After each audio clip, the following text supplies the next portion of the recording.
దీనులకును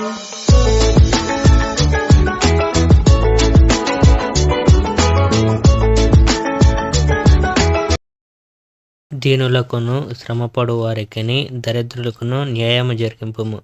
సామెతలు 31వ అధ్యాయం 9వ వచనం. లెమాయేలు రాజు చెప్పిన జ్ఞానసూక్తులు ఇవి. ఈ విషయాలను అతని తల్లి అతనికి నేర్పించింది. నీవు నా కుమారుడవు, నేను ప్రేమించే నా కుమారుడివి, నాకు కావాలని నేను ప్రార్థించిన కుమారుడివి నీవు. స్త్రీల కోసం నీ బలం వ్యర్థం చేయవద్దు. స్త్రీలే రాజులను నాశనం చేసేవాళ్ళు, వారి కోసం నిన్ను నీవు వ్యర్థం చేసుకోవద్దు.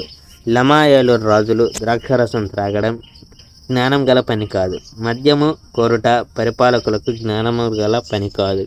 వారు విపరీతంగా తాగేసి న్యాయ చట్టం చెప్పేదాన్ని మరచిపోవచ్చు. అప్పుడు వారు పేద ప్రజల హక్కులు అన్నీ తీసివేస్తారు. మద్యం పేద ప్రజలకు ఇమ్ము, ద్రాక్షారసం కష్టంలో ఉన్న ప్రజలకు ఇమ్ము. అప్పుడు వారు అది తాగి వారు పేదవాళ్ళు అనే మాట మర్చిపోతారు. వాళ్ళు తాగేసి వారి కష్టాలన్నీ మర్చిపోతారు. ఒకడు తనకు తానే సహాయం చేసుకోలేకపోతే అప్పుడు నీవు అతనికి సహాయం చేయాలి. కష్టంలో ఉన్న ప్రజలందరికీ నీవు సహాయం చేయాలి. సరైనవి అని నీకు తెలిసిన విషయాల కోసం నీవు నిలబడు. మనుషులందరికీ న్యాయం తీర్పు తీర్చు. పేద ప్రజలు నీ అవసరంలో ఉన్న ప్రజల హక్కులను కాపాడు. పరిపూర్ణమైన భార్య. పరిపూర్ణమైన స్త్రీ దొరకడం ఎంతో కష్టం, కానీ ఆమె నగల కంటే ఎంతో ఎక్కువ అమూల్యం. ఆమె భర్త ఆమెను నమ్మగలడు, అతడు ఎన్నడూ దరిద్రునిగా ఉండడు. మంచి భార్య తన జీవితకాలం అంతా తన భర్తకు మంచినే చేస్తుంది. ఆమె ఎన్నడూ అతనికి చిక్కు కలిగించదు. ఆమె ఉన్ని బట్ట తయారు చేస్తూ ఎల్లప్పుడూ పనిలో నిమగ్నమవుతుంది. ఆమె దూరం నుంచి వచ్చిన ఓడలా ఉంటుంది. అన్ని చోట్ల నుండి ఆమె ఆహారం తీసుకుని వస్తుంది. ఆమె అతి వేకువనే మేలుకుంటుంది.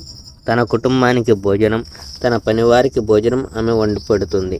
ఆమె పొలాలను చూస్తుంది, దాన్ని కొంటుంది.